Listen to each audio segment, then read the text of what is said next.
আমি আবার নিয়ে এলাম তোমাদের পছন্দের অন্যতম রহস্যভেদী কর্নেল নীলাদ্রি সরকারকে, যাকে সৃষ্টি করেছিলেন সৈয়দ মোস্তফা সিরাজ, যিনি জন্মগ্রহণ করেছিলেন 1930 সালের 14ই অক্টোবর মুর্শিদাবাদের খোসবাসপুরে এবং তার মহাপ্রয়াণ ঘটে 2012 সালের 4 সেপ্টেম্বর কলকাতায়।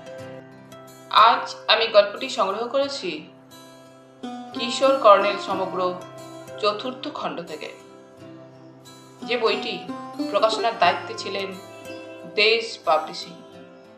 এদের সকলের প্রতি আন্তরিকভাবে কৃতজ্ঞতা নিবেদন করে শুরু করছি আজকের গল্প, ঠাকুরদার সিন্দুক রহস্য। আজ থাকলো অন্তিম পর্ব।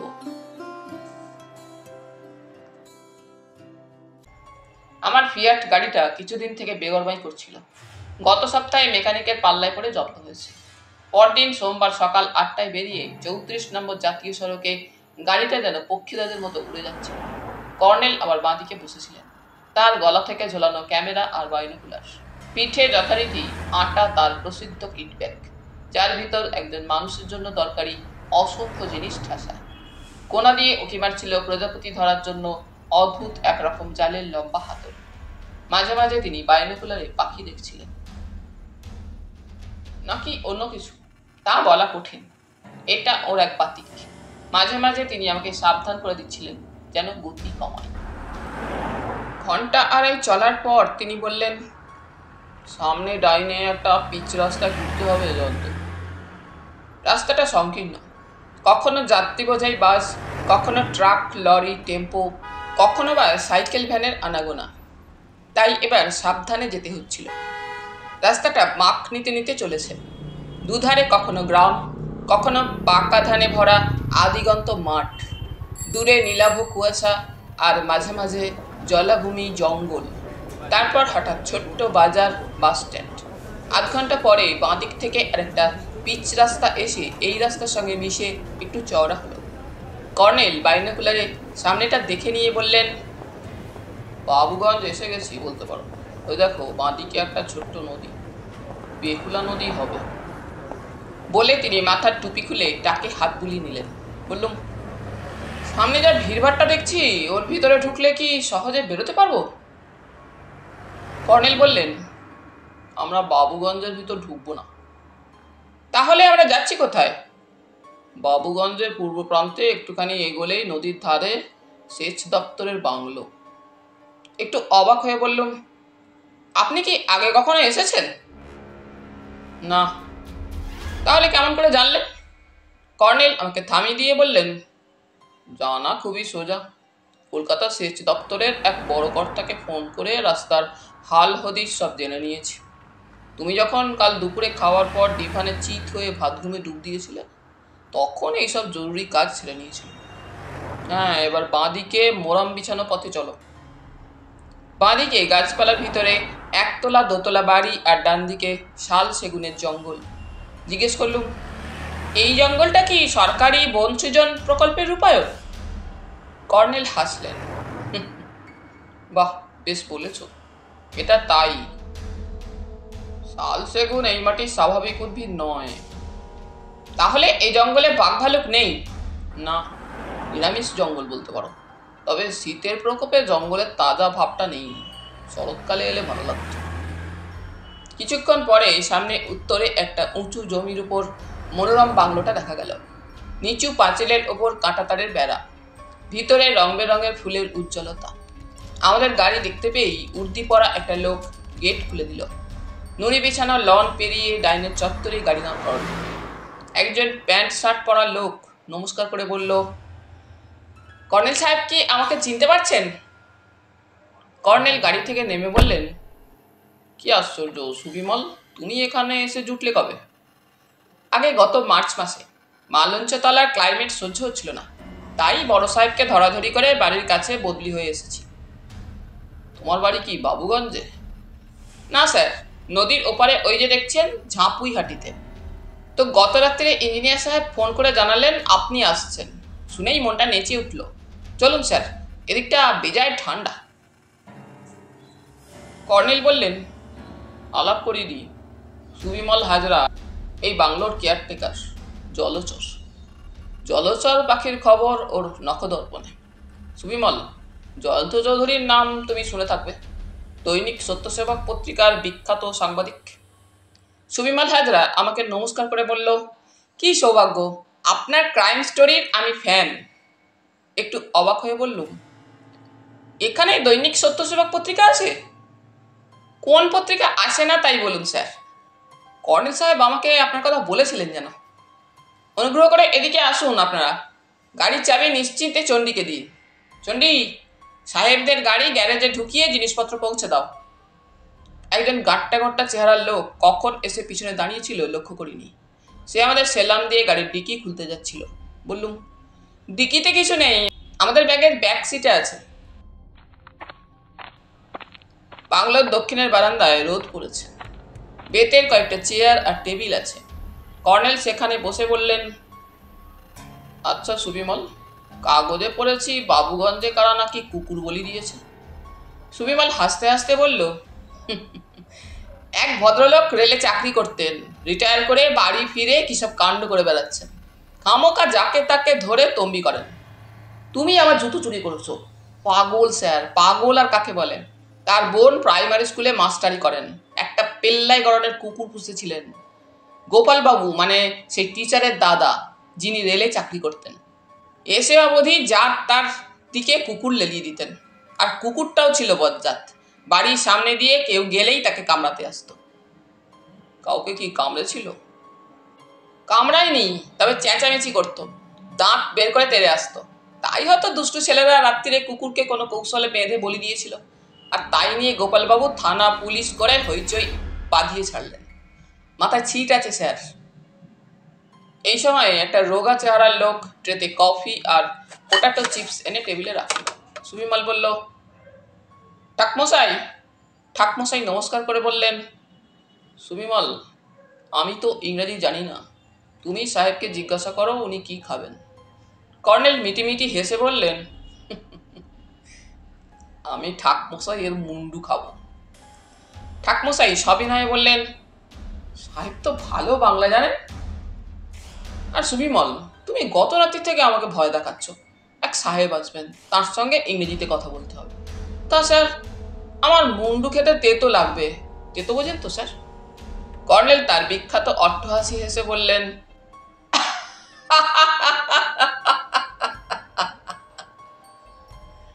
ঠাকমশাই, আমি কলকাতার এক ভেতো বাঙালি, আমার চেহারা পোশাক আশাক দেখে লোকে সাহেব বলে ভুল করে। ঠাকমশাই ভাঙা দাঁত বের করে হাসলেন, কি কাণ্ড, এখন চেহারা দেখে বুঝতে পারছি, তবে হঠাৎ করে দেখলে বোঝবার উপায় নেই কিছু। বাঁচা গেল। সুবিমল, আজ তোমার পাতে কি পড়বে বুঝলে? কচু। বলে বুড়ো আঙুল দেখিয়ে তিনি চলে গেলেন। সুবিমল বলল, ঠাকমশাইয়ের নাম নরহরি মুখুজ্জে, বাড়ি বাবুগঞ্জে। মানুষটি বড় সরল স্যার। কর্নেল কফিতে চুমুক দিয়ে বললেন, শুনেছি বাবুগঞ্জের জমিদার ছিলেন মুখুজ্জেরা। ঠাকমশাই তাদের বংশের কেউ নাকি? সঠিক জানি না স্যার, তবে মুখে তো বড়াই করে বলেন। সম্পর্ক থাকতেও পারে, নাও পারে। বাবুগঞ্জে অনেক মুখুজ্জে, চাটুজ্জে, বাঁদুজ্জে আছেন। কফি ঠিক হয়েছে তো স্যার? হ্যাঁ, শীতের সময় গরম কিছু দিয়ে গলা ভেজানোই যথেষ্ট। তো তুমি কি বাংলোয় সারাক্ষণ থাকো নাকি বাড়ি টাড়ি যাও? সুবিমল একটু হেসে বলল, বাংলোয় কেউ এলে বাড়ি যাওয়া হয় না, অন্যদিন সন্ধ্যার সময় কেটে পড়ি, সকালে আসি, সাইকেল আছে। কিন্তু নদী পার হও কি করে? নৌকায়? না স্যার, আর সে বাবুগঞ্জ নেই, নদীতে ব্রিজ হয়েছে। বাবুগঞ্জ এখন ছোটবাবু, মেজবাবু, বড়বাবুদের টাউন। এই বাংলায় বিদ্যুৎ এসে গেছে, টেলিফোন। বাহ, আচ্ছা সুবিমল, মুখুজ্জে বংশের জমিদারদের কে নাকি কৃষি ফার্ম করেছে এখানে? তোমাদের কলকাতার বড় সাহেব বলছিলেন। প্রমথ মুখুজ্জে স্যার, ওর ফার্ম হাউস ওই জঙ্গলের ওধারে। ওখানে নদী বাঁক নিয়ে দক্ষিণে গেছে, সেই বাঁকের ওপর দিকে প্রমথবাবুর ফার্ম। দোমোহানির ওয়াটার ড্যাম ওখান থেকে প্রায় 5 কিমি পূর্বে। কর্নেল কফি শেষ করে চুরুট ধরিয়ে বললেন, তুমি দোমোহানির ড্যামের পাখির খবর বলো সুবিমল। আর জয়ন্ত, ততক্ষণ তুমি ঘরে গিয়ে পোশাক বদলে জিরিয়ে নিতে পারো। 3 ঘন্টা টানা ড্রাইভ করেছো। সত্যি আমি ক্লান্ত। ঘরে ঢুকে দেখলুম মেঝে কার্পেট, দুধারে দুটো নিচু খাট, একটা সোফা সেট, সেন্টার টেবিলে ফুলদানিতে তাজা ফুল, একদিকে ওয়ার্ড্রপ, ঘরটা প্রশস্ত, লাগোয়া বাথরুম। উঁকি মেরে দেখে নিলুম গিজার আছে, গরম জলে স্নান করা যাবে। পোশাক বদলেই বিছানায় লম্বা হলুম। টের পাচ্ছিলুম রোদ কমে এলে শীত কি সাংঘাতিক হয়ে উঠবে। আর শীতের কথা ভাবতে গিয়ে হঠাৎ মনে পড়ে গেল প্রাইভেট ডিটেকটিভ হালদার মশাইয়ের কথা। ভদ্রলোক গতকাল এখানে এসেছেন। সাধু সন্ন্যাসীর বেশে কোথায় ধুনি জেলে রাত কাটিয়েছেন কে জানে। তবে ওর পক্ষে অসাধ্য কিছুই নেই। পুলিশ জীবনের কত রোমাঞ্চকর অ্যাডভেঞ্চারের কাহিনী তিনি শুনিয়েছেন। অবশ্য কর্নেলের সঙ্গে তাকে এ যাবৎ অনেক অ্যাডভেঞ্চারে বেপরোয়া পা বাড়াতে দেখেছি। এবারকারটা কেমন হবে এখনো বুঝতে পারছি না। জয়গোপালবাবু যে ছিটগ্রস্ত লোক তা ঠিক। সুবিমলবাবুর কথায় মনে হলো জুতো চুরি নিয়ে ওর একটা পাগলামি আছে। অথচ কর্নেল এত গুরুত্ব দিয়ে ব্যাপারটা ভেবেছেন কেন কে জানে। কি আছে জয়গোপালবাবুর ঠাকুরদার দলিলে?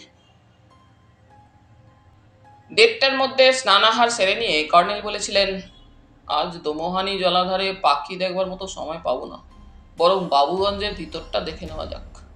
সুবিমলকে সঙ্গে নিয়ে বেরোবো। আমি বলেছিলুম, মফস্বলে শহরের যা অবস্থা, ওর ভিতরে আপনার দর্শনযোগ্য কিছু আছে বলে মনে হয় না। তার চেয়ে গোয়েন্দামশাই কি অবস্থায় কোথায় আছেন দেখা উচিত।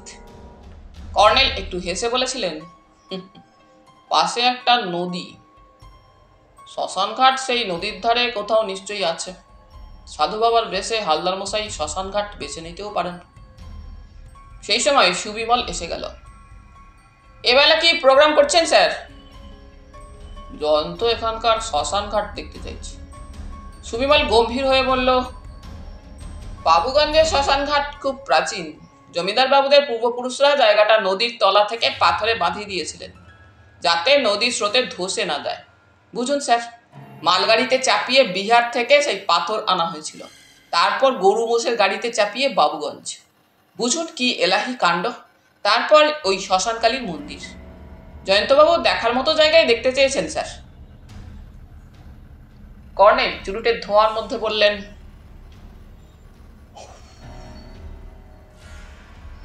দেখার মতো জায়গা মানে? সুবিমল চাপা গলায় বলল, শ্মশানকালীর মন্দিরে নরবলি হতো। জমিদারের পূর্বপুরুষেরা শুনেছি কাকে বলি দেওয়া হবে তার খোঁজ দিত জমিদারের নায়েব। যে প্রজার খাজনা সবচেয়ে বেশি বাকি পড়েছে সেই হতভাগ্যকে রাত্রে পাইকরা বেঁধে আনতো স্যার। সে মন্দির ভেঙে গেছে, বট গাছটা গিলে খেয়েছে মন্দির। প্রতিমা তুলে নিয়ে বাড়িতে প্রতিষ্ঠা করেছে ওরা। আর বট গাছের গোড়ায় মন্দিরের ধ্বংসস্তূপে কত যে মরার খুলি আছে, না দেখলে বিশ্বাস করবেন না।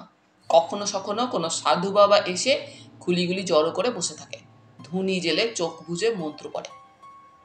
কথাটা শুনতে পেয়ে চণ্ডী বলল, কাল সন্ধ্যাবেলা দেখেছিলুম এক সাধু বাবা এসে জুড়েছেন। কর্নেল আমার দিকে একবার তাকিয়ে নিয়ে বললেন, তাহলে জয়ন্তের ইচ্ছে পূর্ণ হোক। সুবিমল, কোথায় সেই শ্মশান ঘাট? শর্টকাটে যেতে চাই কিন্তু। সুবিমল বলল, তাহলে নদীর ধারে বাঁধের পথে চলুন। ব্রিজ পেরিয়ে গিয়ে একটুখানি এগোতে হবে। পূর্ব বাহিনী বেহুলার দক্ষিণ তীরে বাঁধের দুধারে ঘন গাছপালা আর ঝোপঝাড়। একটা জেলে বসতি বাঁদিকে চোখে পড়ল। একটা একতলা ঘরের মাথায় টাঙানো আছে বাবুগঞ্জ ছাপুইহাটি মৎস্যজীবী সমবায় সমিতি লেখা সাইনবোর্ড। কিছু দূর হেঁটে যাওয়ার পর নদীর ব্রিজের এদিকটায় দুধারে দোকানপাট আর ভিড়। ব্রিজ পেরিয়ে গিয়ে আবার বাঁধ এবং গাছের সারি। তারপর নদী যেখানে উত্তরে বাঁক নিয়েছে সেখানে উঁচু জমির ওপর একটা বিশাল বটগাছ। কর্নেল মাঝে মাঝে বাইনোকুলারে হয়তো পাখি দেখছিলেন। সুবিমল বলল, এসে গেছি স্যার। চওড়া উঁচু জায়গাটা ছাই ভর্তি। ঘাসে ঢাকা বটতলার ওদিকটায় ইতস্তত চিতার ছাই। সেই ছাই উত্তরের বাতাসে ছড়িয়ে পড়েছে। বাঁধ থেকে সেখানে কয়েক পা এগিয়ে তারপর সাধু বাবাকে চোখে পড়ল।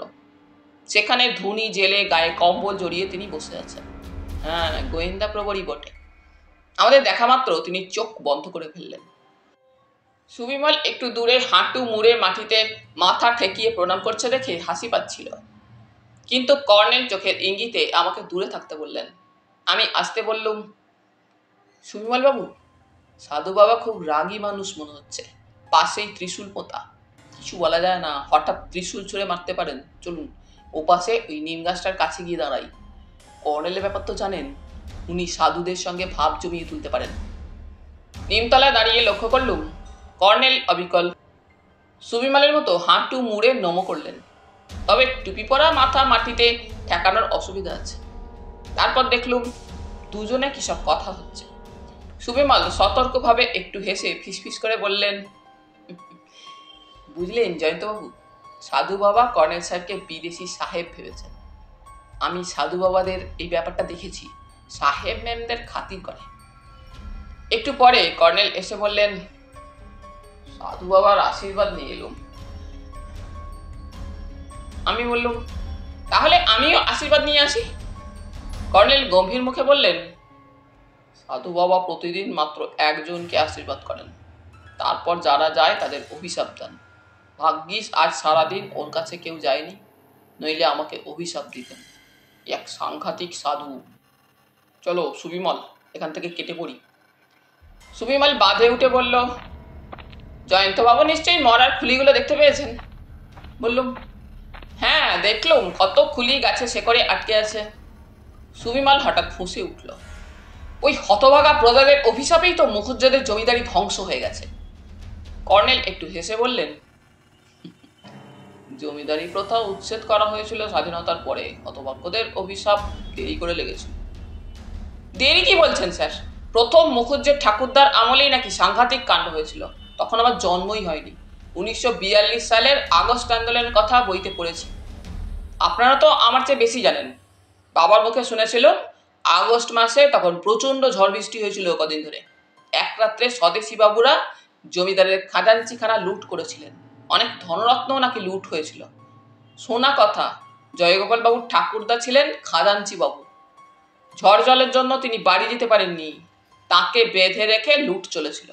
শেষ রাত্রিরে বিনয়বাবু খাজাঞ্চি কোনোভাবে বাঁধন খুলে পালিয়ে আসেন। তবে শোনা কথা স্যার, খাজাঞ্চি বাবুর নাকি বিপ্লবী বাবুদের লুট করা জুয়েলসের কিছুটা কুড়িয়ে পেয়েছিলেন, তাই নিয়ে ধুন্ধুমার কাণ্ড বেঁধেছিল। পুলিশ বিনয়বাবুকে জেল খাটাতে চেয়েছিল, প্রমাণের অভাবে তিনি খালাস পান। তবে জমিদার বাবুদের অত্যাচার থেকে বাঁচতে তিনি দেশ ছেড়ে পালিয়েছিলেন। তারপর বছর 8-10 পরে বিনয়বাবু বাবুগঞ্জে ফিরে আসেন। জমিদার বাবুদের অবস্থা ততদিনে পড়ে গেছে, দালান কোঠা মেরামতের অভাবে ধসে পড়েছে। ওই যে বললুম অভিশাপ। তাহলে জয়গোপাল বাবুর ঠাকুরদা নিরাপদে বাড়িঘর তৈরি করে বসবাস করতে পেরেছিলেন? হ্যাঁ স্যার, এখনো সেই 3 কামরা 1 তলা বাড়ি আছে। চলো সুবিমল, সেই বাড়িটা বাইরে থেকে দেখে বাবুগঞ্জের ভিতর দিয়ে বাংলোয় ফিরব। ব্রিজের কাছে আসতেই দেখলুম একটা লোক লাঠি হাতে ল্যাংচাতে ল্যাংচাতে এদিকে আসছে। গায়ে সোয়েটার, মাথায় মাফলার জড়ানো, আর পরনে যেমন তেমন প্যান্ট, পায়ে চপ্পল। লোকটা যে নেশা করেছে তা বোঝা যাচ্ছিল। সুবিমলকে দেখেই সে বলে উঠল, আই যা বাবা আরাধন। সুবিমল ধমকের সুরে বলল, মাতলামি করবে না প্রবোধদা, দেখছো না আমার সঙ্গে কারা আছেন? জয়গোপাল বাবুর মুখে তার পিস্তুত ভাই প্রবোধের কথা শুনেছিল। এই সেই প্রবোধ। সে জড়ানো গলায় হেসে বলল, মাইরি সুবিমল, আমার খালি ভুল হয়, ছেলেকে দেখলেই বাপের নাম বলে ফেলি। হ্যাঁ, তুই ঝাঁপুইহাটির হারাধনের ছেলে সুবিমল। বাবা সুবিমল, সাবধান, জুতো হারিও না যেন। জুতো হারাতে হারাতে শেষে নিজেই হারিয়ে যাবে। বাইরে আমাদের গোপাল, জয়গোপালের জুতো হারাতো না, শেষে আজ শুনি সে নিজেই হারিয়ে গেছে। ইমি কেঁদে কেটে থানা পুলিশ করে বেড়াচ্ছে। এই বাবা সাহেব, give me 10 rupee, only 10, Joygopal বাবু হারিয়ে গেছেন, আপনি তাকে খুঁজে বের করুন। মাতাল প্রবোধ হি হি করে হেসে উঠল। ওরে বাবা, এ তো দিশে সাথে। কর্নেল আমাকে অবাক করে তাকে একটা 10 টাকার নোট দিয়ে বললেন, জয়গোপাল বাবু আপনার মামার ছেলে, তাকে খুঁজে বের করে সুবিমলকে গোপনে জানালে 100 টাকা বকশিস পাবেন, কেউ যেন জানতে না পারে। টাকা পেয়ে প্রবোধ যেন হকচকে গিয়েছিল। তারপর সে সেলাম টুকে চাপা স্বরে বলল, 100 টাকা দেবেন? কর্নেল একটু হেসে বললেন, দেব, মা কালীর দিব্যি। মা কালীর দিব্যি। মাতাল প্রবোধ ল্যাংচাতে ল্যাংচাতে ভিড়ের মধ্যে গিয়ে মিশল। শেষ বিকেলে তখন ব্রিজের মুখে যানবাহন আর তুমুল ভিড়, কারণ বাবুগঞ্জের উত্তর প্রান্তে ব্রিজের কাছাকাছি দুধারে দোকানপাট। নদীর ওপারে গ্রাম গ্রামান্তর থেকে লোকেরা এসে শেষ বেলায় কেনাকাটি করে বাড়ি ফেরবার জন্য ব্যস্ত। গরু মোষের গাড়ি, সাইকেল ভ্যান, টেম্পো, লরি, বাস ব্রিজের মুখে এসে জট্ট দিয়েছে। ভিড় পেরিয়ে কিছুটা যাওয়ার পর সুবিমল কর্নেলকে বলল, ওই মাতালটাকে টাকা দিলেন স্যার? ও আবার মদের দোকানে গিয়ে মদ গিলবে। কর্নেল বললেন, সুবিমল, এবার জয়গোপাল বাবুর বাড়ি চলো। সামনে ডান দিকের গলি রাস্তায় ঢুকতে হবে। কিন্তু আপনি কি প্রবোধদার কথা বিশ্বাস করেছেন? কিছু বলা যায় না, প্রবোধের কথা সত্যও হতে পারে। বিকেলের আলো দ্রুত কমে আসছিল। গলির দুপাশে মাটি বা ইটের একতলা বাড়ি, কিন্তু গলিপথটা নির্জন। একটু পরে দুধারে পোড়ো জমি চোখে পড়ল, জোপ জঙ্গল গজিয়ে আছে। তারপর একটা পুরানো একতলা ইটের বাড়ি দেখতে পেল। সামনে খানিকটা জায়গায় মাটি নগ্ন। সেখানে দাঁড়িয়ে সুবিমল বাঁদিকে নিচু পাঁচিলে ঘেরা জমিটা দেখিয়ে বলল, ওখানে স্যার মুখুজ্জমশাইয়ের এক শরিক অবনীবাবু গার্লস স্কুল তৈরি করবেন, কিন্তু জমিটা জবরদখল। জয়গোপাল বাবু যখন রেলে চাকরি করতেন তখন হিমিদি মানে হৈমন্তী দি, উনি স্যার প্রাইমারি স্কুলের টিচার। তো উনি অবনীবাবুর সঙ্গে এঁটে উঠতে পারেননি, মামলা করার সাহস হয়নি, পঞ্চায়েতে নালিশ করেছিলেন। শেষে পঞ্চায়েত বলেছিল জমিটা খালি পড়ে আছে, ওটা গার্লস স্কুলের জন্য দান করে দাও। এই সময় বাড়ির দরজা খুলে একজন প্রৌঢ়া বেরিয়ে বলল, ওখানে কারা গা? সুবিমল এগিয়ে গিয়ে বলল, সরলা মাসি, আমি সুবিমল। হিমিদি বাড়ি নেই বুঝি? সুবিমল, এই দেখো না বাবা, কি বিপদ। আমাকে পাহারায় রেখে বাবু দিদি গেছেন থানায়, সেই দুপুরে গেছেন, এখনো ফিরছেন না। আমি শুধু ঘর বার করছি। কি বিপদ সরলা মাসি? তুমি শোনোনি? সারা বাবুগঞ্জ শুনেছে। বিপদ বলে বিপদ। অমন এক জলজ্যান্ত লোক গোপালবাবু কলকাতা গেলেন, গিয়ে ফেরার পথে হারিয়ে গেলেন। হারিয়ে গেলেন মানে? হারিয়ে গেলেন বই কি, রানাঘাট স্টেশনে বাবুদাদাকে ট্রেন থেকে কাল বিকেলে নামতে দেখেছিল হরেন গয়লা। শুধু সে একা দেখেনি, আরও দেখেছিল মুসলমান পাড়ার মকবুল। বাবু দিদির কান্নাকাটি আর থানা পুলিশ করার খবর পেয়ে তারা এসে বলে দিয়েছে, পুলিশকেও বলেছে। এদিকে সারাটা রাত্রি গেল, সকাল গেল, বাবুদাদার খবর নেই। বাবু দিদির মাস্তুতো দাদা কলকাতার পুলিশ, তাকে বাবু দিদি টেলিফোনে খবর দিয়েছিলেন। তিনি দুপুরবেলা এসে বাবু দিদিকে নিয়ে আবার থানায় গেছেন। বলে প্রৌঢ়া আমাদের দিকে তাকালো। সুবিমল বলল, এনারা কলকাতা সাহেব, এখানে বেড়াতে এসেছেন। আমি যেখানে কাজ করি সেই বাংলোতে উঠেছেন। স্যার, সরলা মাসির জেলে পাড়ায় বাড়ি, দেখলে বুঝবেন না মাসির কি ক্ষমতা। ওদের মৎস্যজীবী সমবায় সমিতির অফিসে দিনের বেলা ডাকাত পড়েছিল। মাছ বিক্রির টাকা সেদিন বিলি হওয়ার কথা। খবর পেয়ে নৌকায় চেপে ডাকাত এসেছিল, আর এই মাসি এক ডাকাতকে ধরে উপুর করে ফেলেছিল। বেগতিক দেখে অন্য ডাকাতরা পালিয়ে দেয়। সরলা বলল, ওসব কথা থাক বাবা সুমিমল, এই বিপদ নিয়ে আমার মাথা ঠিক নেই। একদিন বাবুদাদা যেখানে যেতেন জুতো হারিয়ে আসতেন, ছেলে ছোকরারা ঠাট্টা তামাশা করতো। এখন বাবুদাদা নিজেই কোথায় হারিয়ে গেলেন। রানাঘাট হাসপাতাল থেকে বাবুগঞ্জ পর্যন্ত যত ছোট বড় হাসপাতাল আছে খোঁজ নিয়েছে পুলিশ, পাত্তা নেই। জয়গোপাল বাবুর কি কোনো শত্রু আছে এখানে? আমন ভোলা ভালা মানুষের কে শত্রু থাকবে সাহেব বাবা? বাবু দাদা রেলের চাকরি শেষ করে নিজের বাবার বাড়িতে এসে ঠাঁই নিয়েছিলেন। ওনার বোন একদিন বাড়িখানা যত্ন করে আগলে রেখেছেন। ধরুন বাবু দিদিরও তো বয়স হয়েছে, ছেলে পুলে নেই, আর কতদিন চাকরি করবেন। আপদে বিপদে পড়লে আমাকে খবর পাঠান, আসি। পাশে এসে দাঁড়ালে উনিও মনে জোর পান। কিন্তু এ কি হলো বুঝতে পারছি না। সুবিমল, এই বাড়ির দরজায় কারো নাকি কুকুরের মুন্ডু কেটে ঝুলিয়েছিল, তুমি বলছিলে। সুবিমল কিছু বলার আগেই সরলা বলল, আগে হ্যাঁ সাহেব বাবা, বাবু দিদির পোষা কুকুর, কালো রঙের জন্য কালু নামে তাকে ডাকতেন। রাত বিরেতে বাড়ি পাহারা দিত, পেল্লায় কুকুর গো, বাঘের মতো গজরাতো। কর্নেল বললেন, সুবিমল বলছিল দুষ্টু ছেলে ছোকরাদের কীর্তি। সরলা চোখ বড় করে ক্রুদ্ধ স্বরে বলল, ছেলে ছোকরাদের সাধ্য কি রাত্রিরে তার কাছে যায়? সাহেব বাবা, এই কাজ বজ্জাত লোকেদের। পাশেই 10 কাঠা জায়গা গিলে খেয়ে আস মেটেনি, এখনো বাড়িখানা গিলে খাওয়ার মতলব করছে। সুবিমল বলল, কালুকে মেরে বাড়ি দখল করবে কি করে? সরলা মাসি, তুমি কি বলছো? সরলা চাপা স্বরে বলল, বাবু দিদি বলছিল কালুকে মারার পর রোজ রাত্রে জানালার পিছনে কারা এসে ভূত পেরোতের গলায় কি সব বলে। তখন বাবু দিদি বাড়িতে ইলেকট্রিক আলো জেলে দিয়ে বাবু দাদাকে ডাকাডাকি করেন।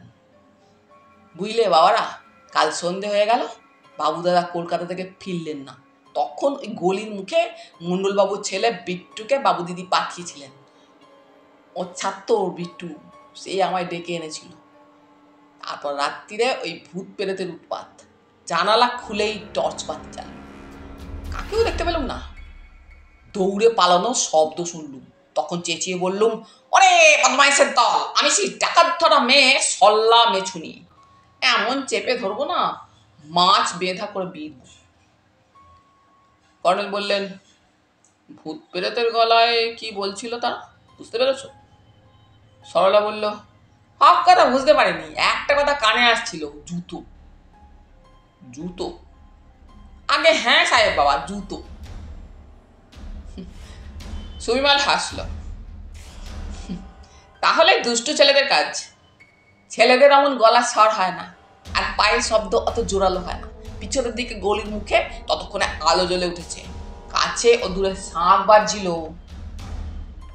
সরলা, বাড়ির আলো জ্বালবে না? সরলা এতক্ষণে কাপড়ের আলো থেকে টর্চ আর একটা ধারালো হেঁসো বের করে বলল, ঘরের ভেতর আলো সুইচ, বাবু দিদি সব ঘরের তালা হেঁটে গিয়েছে। বলেই সে আঙুল তুলল, ওই বাবু দিদির আসছেন। ঘুরে দেখলুম সরলার বয়সী এক মহিলা আর একজন প্যান্ট শার্ট সোয়েটার পরা ভদ্রলোক গলিপথে এগিয়ে আসছেন।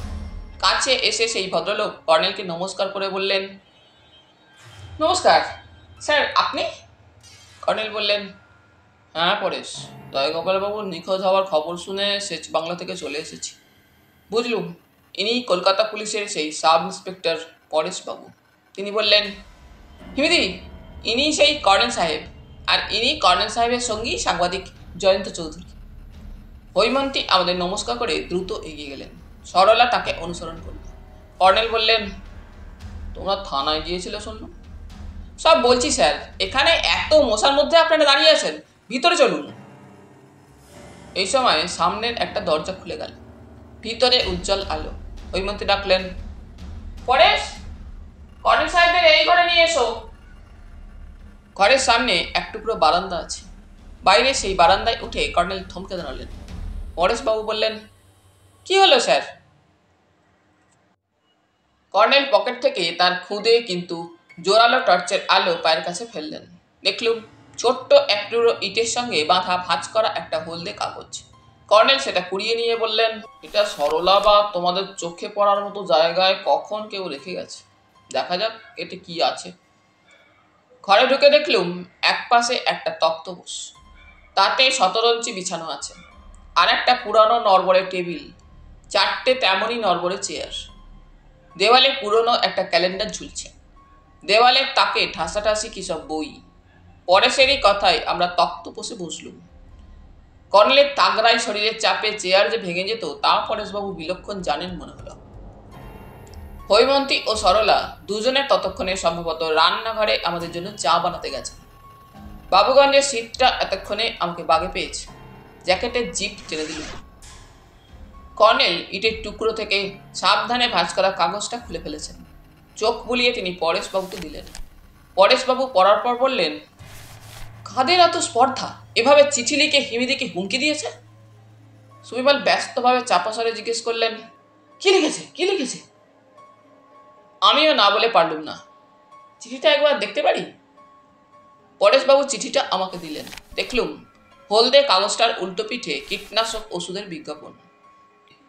খালি পিঠে লাল কালিতে লেখা আছে ইংরেজিতে একটা লাইন, হি মি বন্টিকে। এই লাইনটি পড়ে বললুম, কর্নেল, লোকটা রসিক। ইংরেজিতে যা লিখেছে তা পড়লে হবে হিমি বন্টিকে। অদ্ভুত রসিকতা তো। পরেশবাবু বললেন, এবার বাকিটা পড়ুন, রসিকতা না স্পর্ধা বুঝতে পারবেন। কর্নেল একটু হেসে বললেন, জয়গোপাল বাবুর মতোই ছিটগ্রস্ত। সুবিমল আগের মতো ব্যস্তভাবে বলল, পড়ুন না জয়ন্তবাবু, কি লিখেছে? বললুম, পদ্য বলে মনে হচ্ছে। হ্যাঁ, তুমি পদ্যের মতো পড়ো। এই যে হৈমন্ত দেবী এসে পড়েছেন, আমরা চা খাই, আপনি পদ্য শুনুন। সরলা কোথায়, তাকেও ডাকা উচিত। হৈমন্তী বললেন, শ্মশান ঘাটে সাধু বাবাকে চা পাঠাতে দেরি হয়েছে, সরলা তাকে চা দিতে গেল। শ্মশান ঘাটে সাধু বাবা? আগে হ্যাঁ, উনি রাত্রিরে এখানে দুমুটো খেয়ে এই ঘরে শুয়ে থাকেন, আবার ভোরবেলা চলে যান। সারাদিন তপ জপ করেন, ওর সেবা যত্ন আমি করছি। তা কর্নেল সাহেব, পদ্যের কথা কি বলছেন? কি পদ্য? পরেশবাবু বললেন, কোনো বজ্জাত তোমাকে হুমকি দিয়ে পদ্য লিখেছে। ওই কাগজটা সুতোয় জড়িয়ে ইটের টুকরোতে বেঁধে বারান্দায় কখন সে রেখে দিয়েছিল। কর্নেল বললেন, আপনাকে লেখা চিঠি আপনি পাবেন, আগে কানে শুনে নিন। পড়ো জয়ন্ত। চিঠিটাতে লেখা পদ্য ছন্দ মিলিয়ে পড়তে শুরু করলুম। কর্নেল নীলাদ্রি সরকার, তাহাকে ডাকার কি দরকার? প্রাণ যদি চাও গোপালদার, সিন্ধুক খুলবে ঠাকুরদার, দর্শন পাবে দুই পাদুকার। জঙ্গলে পৌরভিটে সাধুখার, নিশিরাতে ঠিক ঠাঁই রাখবার। হুঁশিয়ার পুলিশকে ডাকবার, চেষ্টাটি করলে গোপালদার, মুন্ডুটি ধর ছেড়ে যাবে তার। হুঁশিয়ার হুঁশিয়ার হুঁশিয়ার। কর্নেল বললেন, চিঠিটা ওকে দাও জয়ন্ত। হৈমন্তী দেবীর হাতে চিঠিটা দিয়ে চায়ে চুমুক দিলুম। তারপর লক্ষ্য করলুম হৈমন্তী চিঠিটাতে দ্রুত চোখ বুলিয়ে বললেন, কর্নেল সাহেব, ই তো ভারী অদ্ভুত ব্যাপার, গোলমেলে ঠেকছে। কর্নেল বললেন, আগে বলুন, কোথায় জঙ্গলে কোনো সাধুকার পুরো ভিটে আছে নিশ্চয়ই, আপনি জানেন? হ্যাঁ, পুরনো জমিদার বাড়ির ওধারে হরনাথ সাধুকা নামে এক ব্যবসায়ীর বাড়ি ছিল।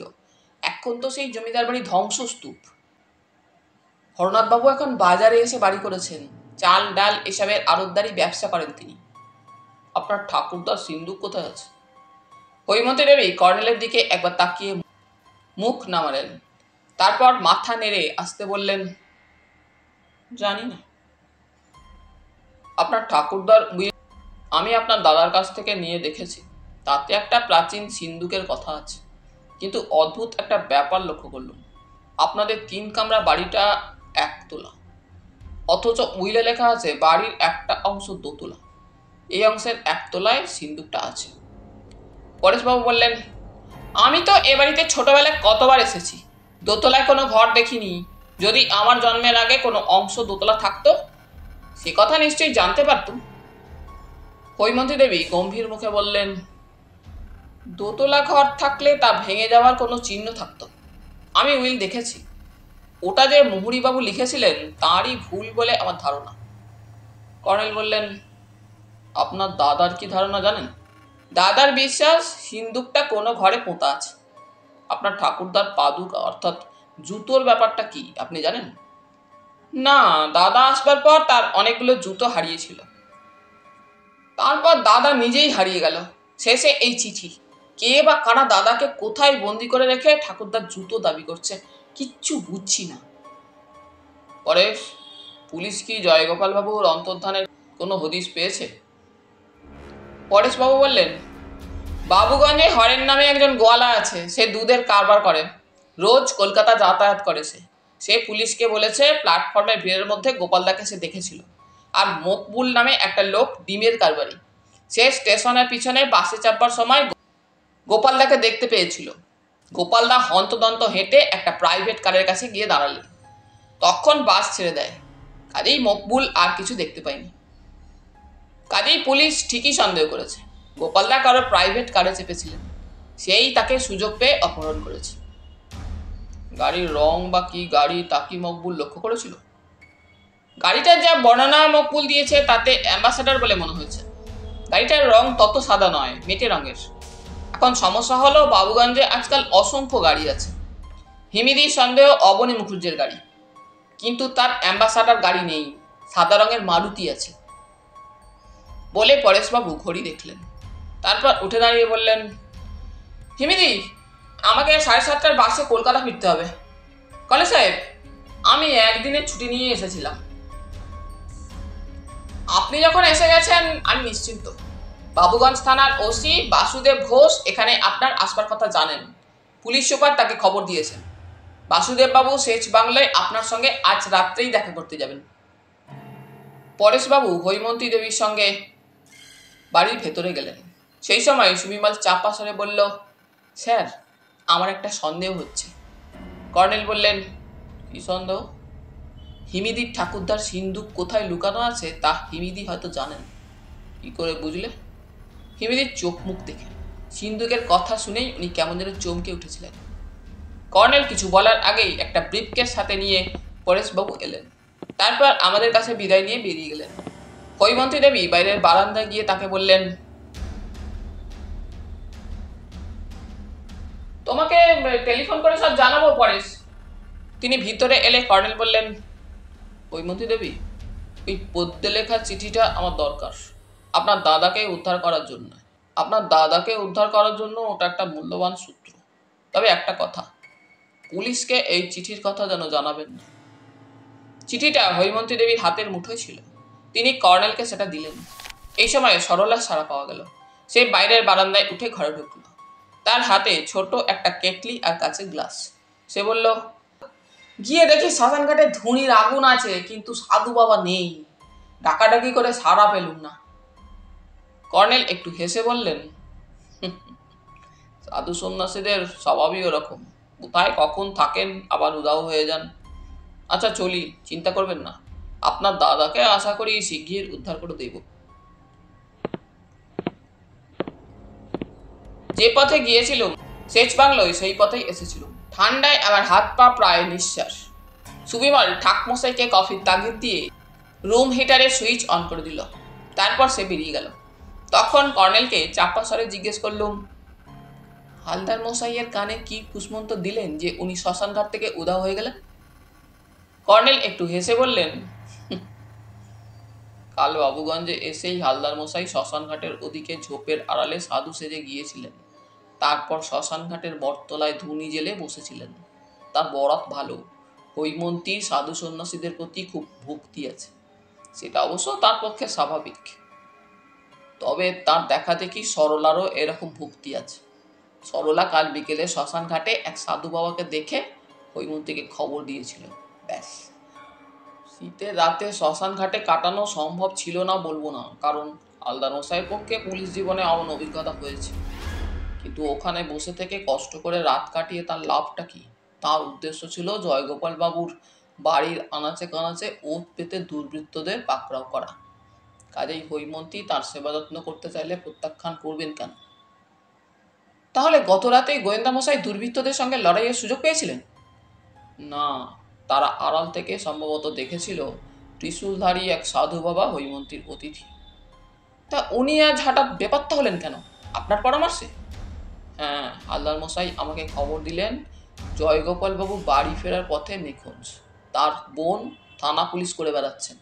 কথাটা শুনেই আমি ওকে পরামর্শ দিলুম, প্রাক্তন জমিদার পরিবারের ঠাকুর বাড়িতে চলে যান। খুব হুঙ্কার ছাড়বেন, তন্ত্রমন্ত্র আওড়াবেন। তাতে কি লাভ? মুখুজ্জে বাড়ির লোকজনের গতিবিধির খবর দৈবাত মিলতেও পারে। জয়গোপাল বাবু নিখোঁজ হওয়ার সঙ্গে মুখুজ্জেদের কোনো যোগাযোগ আছে বলে মনে করছেন? জানি না, তবে চান্স নিলে ক্ষতি কি? এই সময় ঠাকমশাই ট্রেতে কফি আর পাঁপড় ভাজা এনে টেবিলে রাখলেন। তারপর বললেন, সাহেবকে থানা থেকে ফোন করেছিল কেউ, চণ্ডী ফোন ধরেছিল। চণ্ডী কোথায়? আগে সে বাড়ি চলে গেছে। কাল সকালে ইঞ্জিনিয়ার সাহেবকে জিপ গাড়িতে চাপিয়ে সে কোথায় নিয়ে যাবে। গ্যারেজ থেকে জিপ গাড়ি চালিয়ে নিয়ে গেছে চণ্ডী। বুঝলেন স্যার, জিপ গাড়িটা ইঞ্জিনিয়ার সাহেব আপনাদের জন্যই পাঠিয়েছিলেন। আপনারা গাড়ি এনেছেন শুনে ইঞ্জিনিয়ার সাহেব জিপ গাড়িটা চণ্ডীকে নিয়ে যেতে বলছিলেন। ঠাকমশাই মাথায় মাফলার জড়িয়েছেন এবং গায়ে আস্ত একখানা কম্বল। তিনি বেরিয়ে যাওয়ার পর বললুম, একটা ব্যাপার ভারী অদ্ভুত লাগছে। কর্নেল কফিতে চুমুক দিয়ে বললেন, বলো। কিডন্যাপার হুমকি দিয়ে পদ্য লিখল কেন? সে এও জানে স্বয়ং কর্নেল নীলাদ্রি সরকার জয়গোপাল বাবুর কেস নিয়েছেন এবং এখানে এসেছেন। লোকটাকে রসিক মনে হচ্ছে। কর্নেল হাসলেন। পল্লী কবিও বলতে পারো।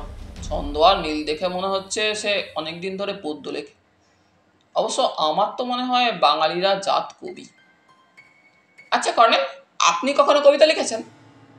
বাইরে সুমিমালের কণ্ঠস্বর শোনা গেল। কার সঙ্গে কথা বলছো জগাই? এক ভদ্রলোক সাহেবের সঙ্গে দেখা করতে চান। কর্নেল বারান্দায় বেরিয়ে গিয়ে বললেন, এ আশ্চর্য, হালদার মশাই যে, আসুন আসুন। সুমিমাল, গেট খুলে দিতে বলো। আমি চমকে উঠেছিলাম, কিন্তু বাইরে গেলাম না। কর্নেলকে বলতে শুনলাম, সুমিমাল, পটে প্রচুর কফি আছে, একটা কাপ নিয়ে এসো। কর্নেলের পিছনে হালদার মশাই ঢুকলেন। সাধু বাবার বেশে নয়, pant shirt sweater coat Hanuman টুপি পরে এবং কাঁধে ব্যাগ ঝুলিয়ে। বললুম, কর্নেল বলছিলেন আপনি মুখুজ্জেদের ঠাকুর বাড়িতে। আমাকে থামিয়ে দিয়ে হালদার মশাই বললেন, পরে কইতাছি, আগে রেস্ট লই। কর্নেল চুপচাপ বসে কফি পানে মন দিলেন। একটু পরে সুবিমল একটা কাপ প্লেট আনলো। কর্নেল বললেন, সুবিমল, ইনি আমার বন্ধু। ওহো, তুমি তো দৈনিক সত্যসেবক পত্রিকায় জয়ন্তর ক্রাইম রিপোর্টার্স পড়ো, তাহলে অনুমান করো নি কে?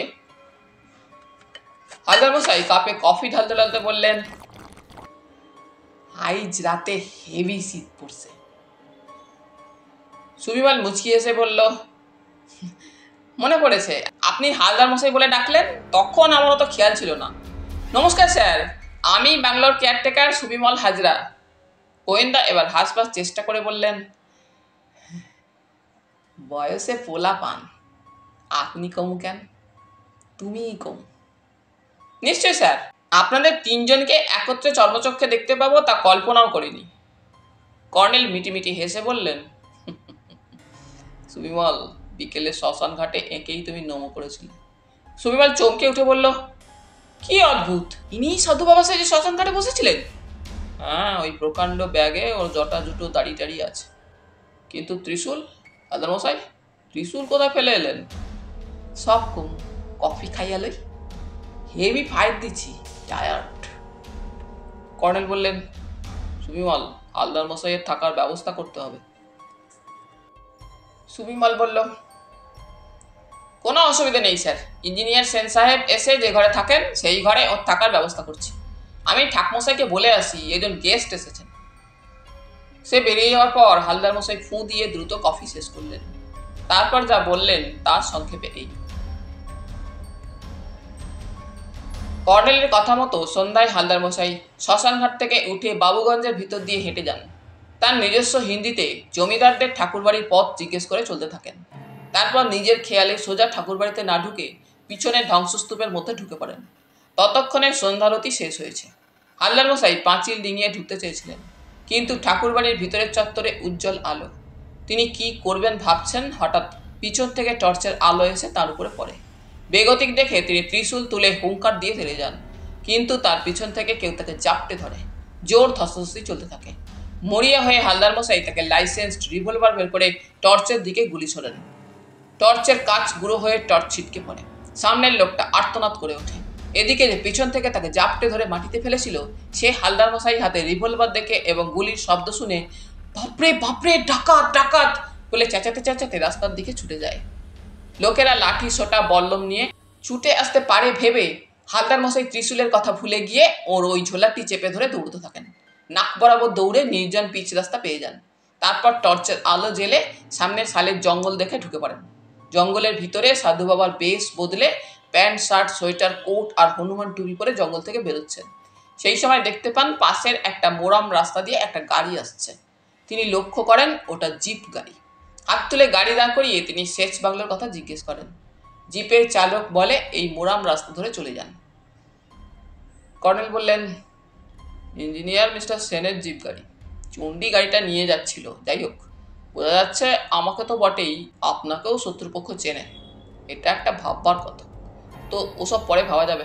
আপনি বাথরুমে ঢুকে অন্তত মুখ হাত ধুয়ে ফেলুন, গরম জলের ব্যবস্থা আছে। আপনার মুখে এখনো ছাইয়ের ময়লা লেগে আছে। রুমালে চিতার ছাই মোছা যায় না, আর কপালে লাল রঙগুলো ধুয়ে ফেলবেন। বললাম, ছ্যা ছ্যা, মরা পড়া ছাই মুখে ঘষেছিলেন হালদার মশাই? গোয়েন্দা প্রবর কোট এবং সোয়েটার খোলার পর খি খি করে হেসে বললেন,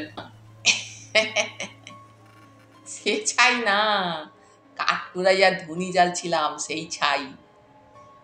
সুবিমাল এসে বলল, থানা থেকে ওসি বাসুদেব বাবু কর্নেল সাহেবকে ফোন করেছেন। কর্নেল বললেন, ফোন কি তোমার অফিস ঘরে? হ্যাঁ স্যার।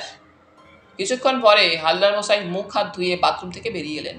বললেন, শার্ট গেঞ্জি প্যান্ট খুললে অনেক ময়লা বাইরাইব, রাত্রে আর স্নান করুন না, কাল সকালে স্নান কইরা সব সাফ করুন। তিনি চেয়ারে বসে হঠাৎ লাফিয়ে উঠলেন।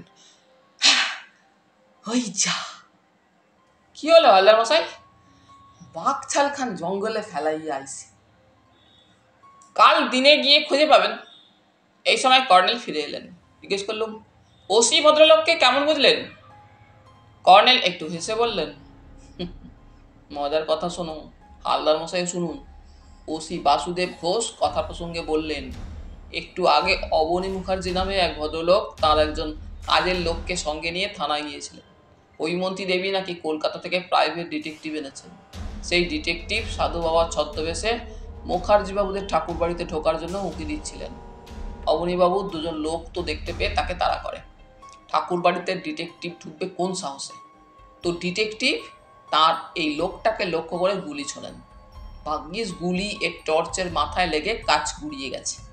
কাজেই সেই সাধুবেশী ডিটেকটিভ আর হৈমন্তী দেবীর নামে এফআইআর করতে চান অবনীবাবু। ওসি তাকে সান্ত্বনা দিয়ে ব্যাপারটা তদন্ত করবেন বলে বিদায় করেছেন। হালদার মশাই গুলি গুলি চোখে তাকিয়ে শুনছিলেন। বললেন, খাইছে? না, খাইনি। বাসুদেব বাবু আমাকে জিজ্ঞেস করছিলেন আমি এ বিষয়ে কিছু জানি কিনা। বললুম, জানি। প্রাইভেট ডিটেকটিভ মিস্টার কে কে হালদার একজন প্রাক্তন পুলিশ ইন্সপেক্টর। তার আত্মরক্ষার জন্য লাইসেন্সড ফায়ার আর্মস আছে, তবে চরম অবস্থায় পড়লে, অর্থাৎ আততায়ী তাকে মেরে ফেলার চেষ্টা করলে তিনি শূন্যে গুলি ছুঁড়ে ভয় দেখান। মিস্টার হালদার দায়িত্ব জ্ঞানহীন নন। অবনীবাবুর দুজন লোক তার মুন্ডু কাটতে চেষ্টা করেছিল, যেভাবে হৈমন্তীর কালুর মুন্ডু কাটা হয়েছিল। হালদার মশাই উত্তেজিতভাবে বললেন, ঠিক কইছেন কর্নেল স্যার, একজন আমাদের জাপটাইয়া মাটিতে ফেলছিল, অন্যজনের এক হাতে টর্চ ছিল, অন্য হাতে লম্বা মতো কি একটা ছিল, তাও হইতে পারে। কুত্তাটার মতন আমার মুন্ডু কাইটটা ফেলত। বললুম, তাহলে অবনী মুখুজ্জাই হৈমন্তী দেবীর পিছনে লেগেছেন। জয়গোপাল বাবুকে তিনি কিডন্যাপ করে লুকিয়ে রেখেছেন। কর্নেল এতক্ষণে চুরুট ধরিয়ে বললেন, আগে খোঁজ নিয়ে দেখা যাক অবনীবাবু পদ্য লিখতে পারেন কিনা। হালদার মশাই নড়ে বসলেন। পদ্য? পদ্যের কথা কেন কর্নেল স্যার? কর্নেল জ্যাকেটের ভিতর হাত ভরে সেই হলুদ কাগজটা বের করলেন। তারপর বললেন, আজ বিকেলে জয়গোপাল বাবুর বাড়ির বারান্দায় এটা রাখা ছিল। জয়ন্ত, পড়ে শোনাও। হালদার মশাই কি বলেন শোনা যাক। আমি পদ্যটা পড়তে থাকলাম।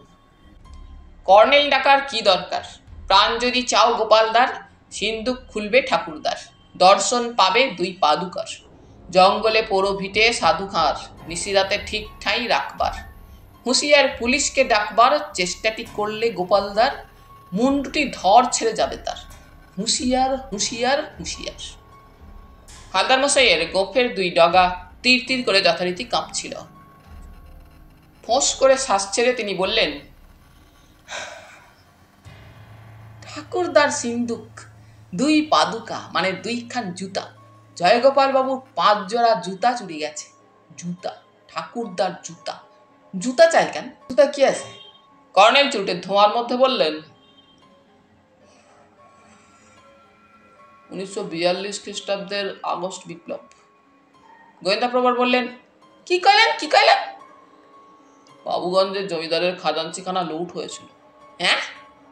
প্রচন্ড ঝড় বৃষ্টি চলছিল কয়েকদিন ধরে, সেই সময় খাজাঞ্চিখানা লুট। হালদার মশাই আমার দিকে তাকিয়ে বললেন, কর্নেল স্যার কি কইতেছেন জয়ন্তবাবু? বললুম, জয়গোপাল বাবু কি বলেছিলেন আপনি ভুলে গেছেন হালদার মশাই? উনি বলেছিলেন না ওর ঠাকুরদা জমিদার বাড়ির খাজাঞ্চি ছিলেন। প্রাইভেট ডিটেকটিভ হাসলেন। মনে পড়ছে, কর্নেল স্যার কই ছিলেন? খাজাঞ্চি মানে ট্রেজারার।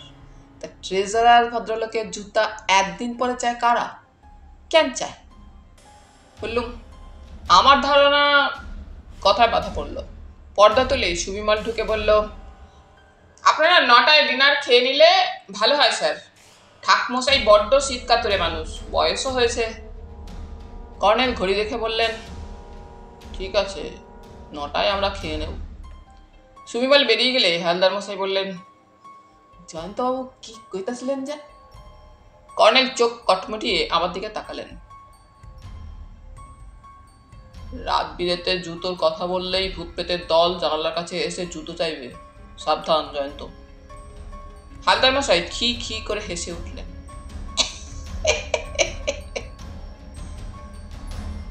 পরদিন সকালে ঘুম ভেঙেছিল ঠাকমশাইয়ের ডাকে। তার হাতে চায়ের কাপ প্লেট। ঠাকমশাই কাচুমাচু হেসে বললেন, স্যার ঘুম ভাঙালুম, কিন্তু বুড়ো সাহেব ভোরবেলা আমাকে বলে গেছেন আপনার বিছানায় বসে বাসি মুখে চা খাওয়ার অভ্যেস। কর্নেল সর্বত্র এই ব্যবস্থাটা করে প্রাতঃভ্রমণে বের হন। আমার বেডটি না খেলে বিছানা ছেড়ে উঠতে ইচ্ছে করে না। চা নিয়ে জিজ্ঞেস করলুম, ঠাকমশাই, কাল রাত্রে যিনি এসেছেন সেই হালদার সাহেব কি ওঠেননি? উঠেছেন।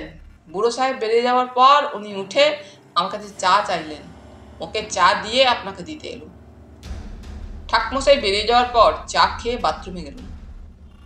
প্রাতকৃত্যের পর দাড়ি কেটে প্যান্ট শার্ট জ্যাকেট পরে বারান্দায় গিয়ে বসলুম। সেই সময় সুবিমল বাবু সাইকেলের থলে ঝুলিয়ে বাজারে যাচ্ছিলেন। তাকে জিজ্ঞেস করলুম, হালদার মশাই কি করছেন? সুবিমল বলল, উনি কিছুক্ষণ আগে বেরোলেন, আমি বাজার করে শিগগির ফিরে আসছি। তখনও রোদ আর কুয়াশায় চারিদিক রহস্যময় দেখাচ্ছিল। 7:30 বাজে। কিছুটা দূরে পূর্ব দক্ষিণে সেই সরকারি অরণ্য কুয়াশায় ঢাকা, কিন্তু পূবের ফাঁকা মাঠের ওপর দিয়ে নদী পেরিয়ে ম্লান রোদে এসে বাংলোর ফুলবাগানকে ঈষৎ উজ্জ্বল করেছে। হালদার মশাই তো কর্নেলের সঙ্গে বেরোননি, পরে বেরিয়েছেন। কোথায় গেলেন তিনি? একটু পরে মনে পড়ল সরকারি সালের বনে বাকছাল ফেলে এসেছিলেন। সম্ভবত তিনি সেই বাকছাল খুঁজে আনতে গেছেন। গোয়েন্দা প্রবর আমাকে বলেছিলেন ছদ্মবেশের জিনিসপত্র তিনি চিতপুর এলাকায় যাত্রা থিয়েটারের সাজ পোশাকের দোকান থেকে কেনেন। বাকছালটা চিতপুরে কেনা নকল জিনিস হলেও ওটা তো তাকে পয়সা দিয়ে কিনতে হয়েছে, কাজেই ওটা জঙ্গলে ফেলে রাখবেন কেন? প্রায় 9টায় কর্নেল ফিরলেন। সেই টুরিস্টের বেশ, মাথায় টুপি, পিঠে কিট ব্যাগ আঁটা, কোমর থেকে ফ্লাস্ক ঝুলছে, গলা থেকে বাইনোকুলার আর ক্যামেরা। তিনি যথারীতি সম্ভাষণ করলেন, মর্নিং জয়ন্ত, আশা করি সুনিদ্রা হয়েছে। মর্নিং কর্নেল, বেঘরে ঘুমিয়েছি। কতদূর ঘুরলেন? প্রমথ মুখুর্জের ফার্মের পাশ দিয়ে হেঁটে দোমোহানি জলধার পর্যন্ত, কিন্তু কুয়াশা কাটতে দেরি হচ্ছিল, বাইনোকুলার ঝাপসা হয়ে যাচ্ছিল, তাই ফিরে এলুম। পরে দেখা যাবে। হালদার মশাই কোথায়? উনি সম্ভবত সরকারি জঙ্গলে ওর বাকছাল খুঁজতে গেছেন, আমার সঙ্গে দেখা হয়নি। ততক্ষণে সুবিমল বাজার থেকে ফিরে এসেছিল। ঠাকমশাই ট্রেতে কফি আর স্ন্যাক্স আনছিলেন। তার সঙ্গে সুবিমলও এলো। সে বলল, আপনি কি পায়ে হেঁটে ড্যাম অব্দি গিয়েছিলেন স্যার? কর্নেল কফিতে চুমুক দিয়ে বললেন,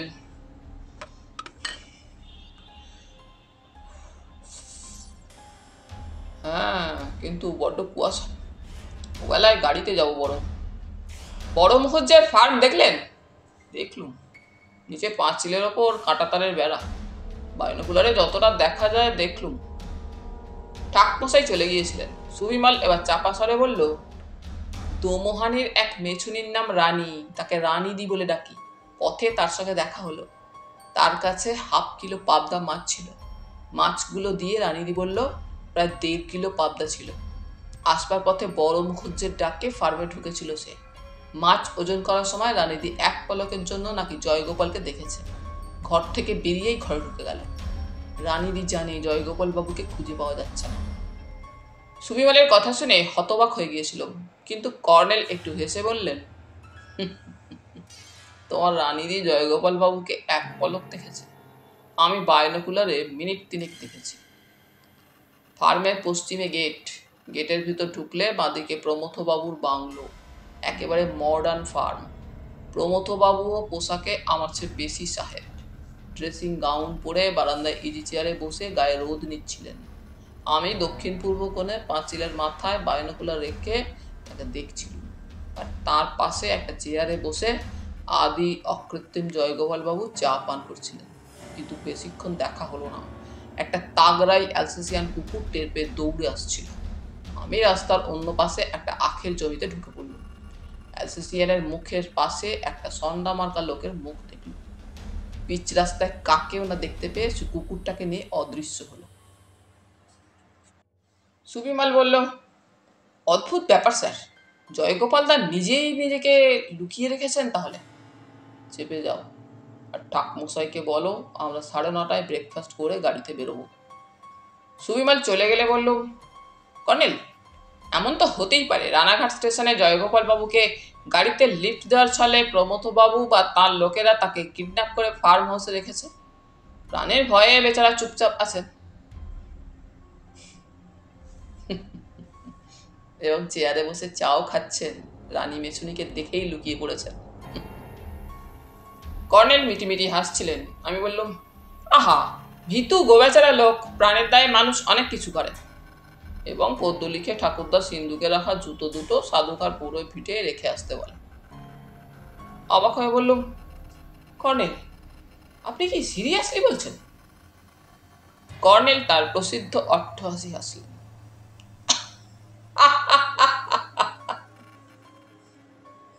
না, তোমার কথায় যুক্তি আছে। জয়গোপাল বাবু সম্ভবত পদ্য চর্চা করতেন, তার উপর তিনি একটু ছিটগ্রস্ত। প্রমথবাবুর কথায় তিনি পদ্যটা লিখতেও পারেন। কিন্তু হৈমন্তী দেবী তো তার ঠাকুরদার সিন্ধু কোথায় আছে জানেন না, তাহলে? কর্নেল আমার কথার জবাব দিলেন না। কফি শেষ করে চুরুট ধরিয়ে বারান্দা দিয়ে এগিয়ে গেলেন। সুবিমলকে অফিস থেকে বেরোতে দেখলেন।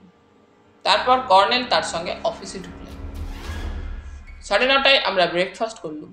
তখনও হালদার মশাইয়ের পাত্তা নেই।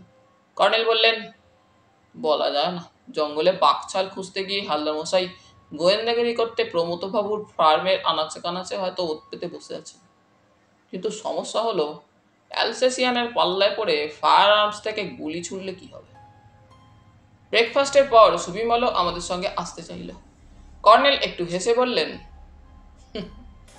আমরা কিন্তু হালদার মশাইয়ের মতো গোয়েন্দাগিরি করতে যাচ্ছি না, কাজেই তুমি আসতে পারো। তাছাড়া তোমার আসবার অধিকার আছে, কারণ তুমি আপাত দৃষ্টে জটিল রহস্যে ভরা একটা ঘটনার এমন মূল্যবান সূত্র দিয়েছ, যা দিয়ে এই ঘটনার সব জট খুলে যাবে। মনে মনে অবাক হলেও কিছু বললাম না।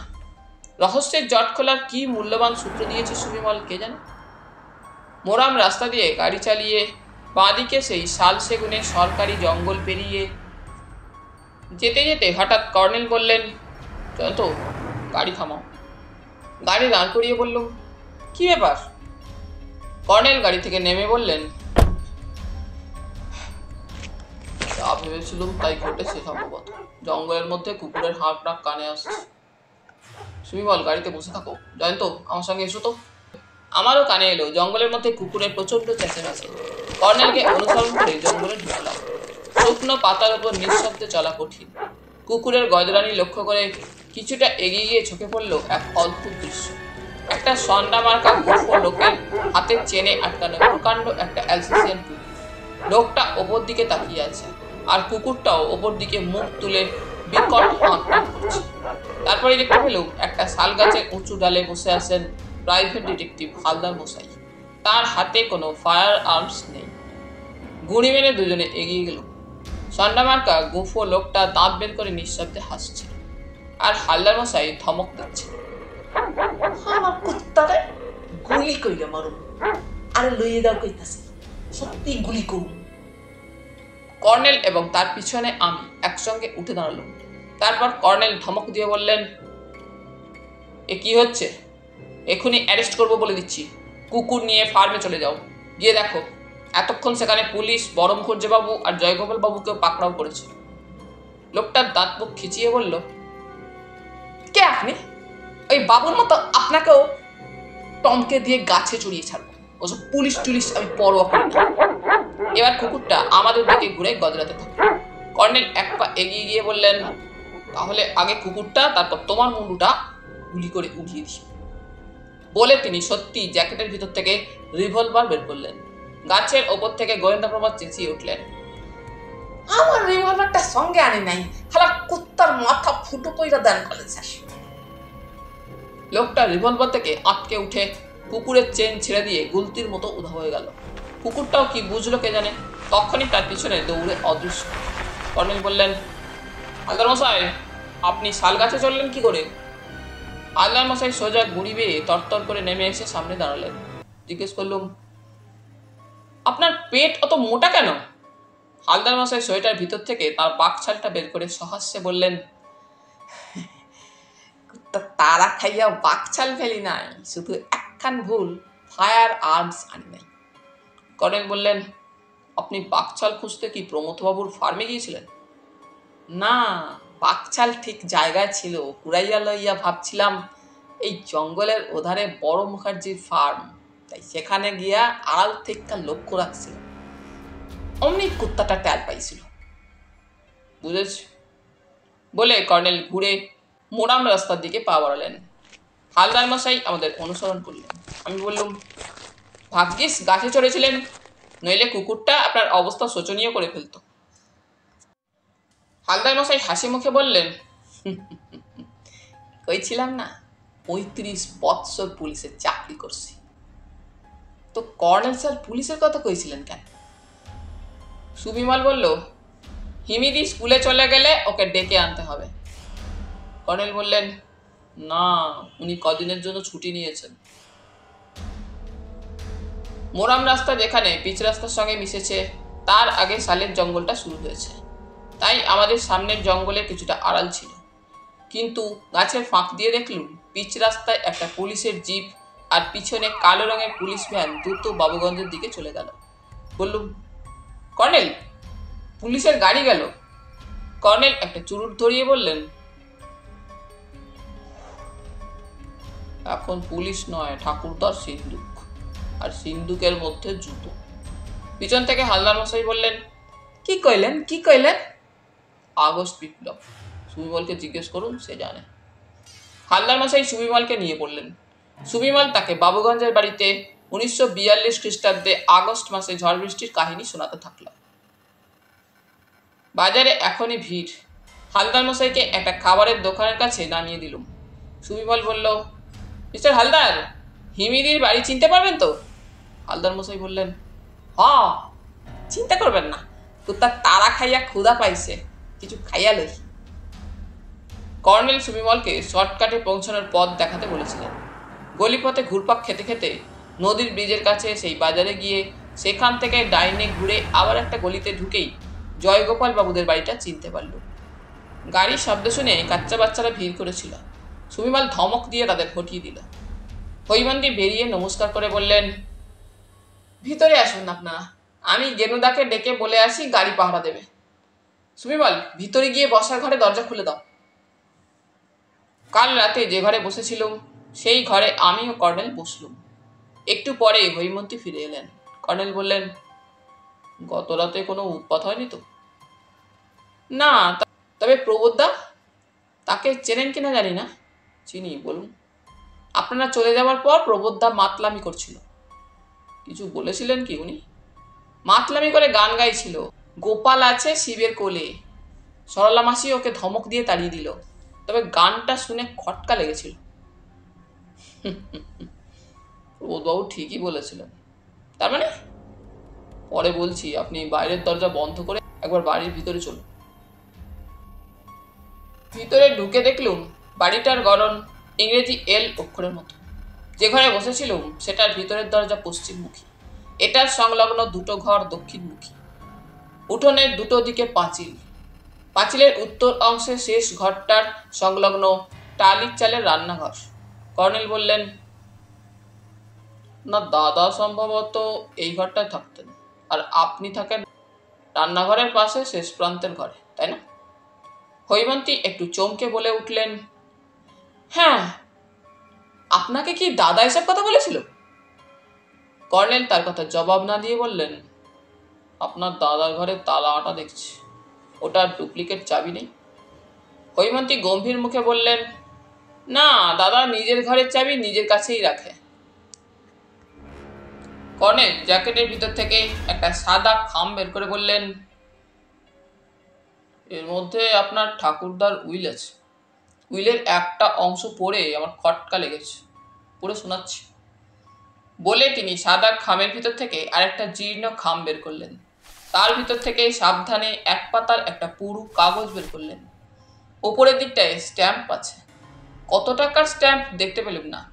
হলুদ হয়ে যাওয়া এবং ভাঁজ ছিঁড়ে যাওয়া কাগজটা যে উইল তা বোঝা গেল। রেজিস্ট্রি করা উইল। কর্নেল প্যান্টের পকেট থেকে আত্মস্কাচ বের করে একটা অংশ পড়লেন। এতদ্ব্যতীত দালানবাটির পশ্চিমে শেষাংশ, দ্বিতলের নিম্নতলের সুরক্ষিত সিন্দুক এবং তন্মধ্যে সংরক্ষিত যাবতীয় দ্রব্য আমার পুত্র শ্রীমান হরগোপাল রায় পাইবে। কর্নেল বললেন, হরগোপাল রায় আপনার বাবা। আপনার ঠাকুরদা দ্বিতলের লিখে নিম্নতল লিখেছেন, কিন্তু শেষাংশ দ্বিতল নয়, দোতলা নয়, একতলা। তাহলে নিম্নতল কথাটার একটাই মানে, তাই না হৈমন্তী দেবী? হৈমন্তী মুখ নামিয়ে বললেন, কিছু বুঝতে পারছি না। পশ্চিমে শেষাংশে আপনার ঘর, প্লিজ আপনার ঘরে চলুন। হৈমন্তী একটু ইতস্তত করে নিজের ঘরে গিয়ে তালা খুলে দিলেন। তারপর ভিতরে ঢুকে পশ্চিম, উত্তর এবং দক্ষিণের জানালা খুললেন। আমরা বারান্দায় জুতো খুলে ঘরে ঢুকলুম। দেখলুম দেয়ালের পশ্চিমে সেকেলে একটা উঁচু পালঙ্ক, অন্যদিকে আলমারি, র্যাকে সাজানো বই, এক কোণে ছোট্ট বেঞ্চিতে কভারে ঢাকা বাক্স প্যাঁটরা। কর্নেল একটু হেসে বললেন, দ্বিতলের নিম্নতল কথাটা আমি বুঝতে পেরেছি হৈমন্তী দেবী। এই ঘরের তলায় একটা ঘর আছে, ইংরেজিতে যাকে বলে বেসমেন্ট। আগের দিনে বলা হতো তয়খানা। সেখানে দামি জিনিস রাখা হতো।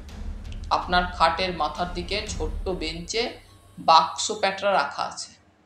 বলে কর্নেল প্যান্টের পকেট থেকে তার ক্ষুদে কিন্তু জোরালো আলোর টর্চ বের করে জ্বালালেন। তারপর একটু ঝুঁকে দেখে নিয়ে বললেন, বেঞ্চের তলায় পেতলের বালতিটা সরাচ্ছি, আমাকে বাধা দেবেন না প্লিজ। কর্নেল পেতলের বালতি সরাতেই দেখা গেল একটা মোটা লোহার আংটা।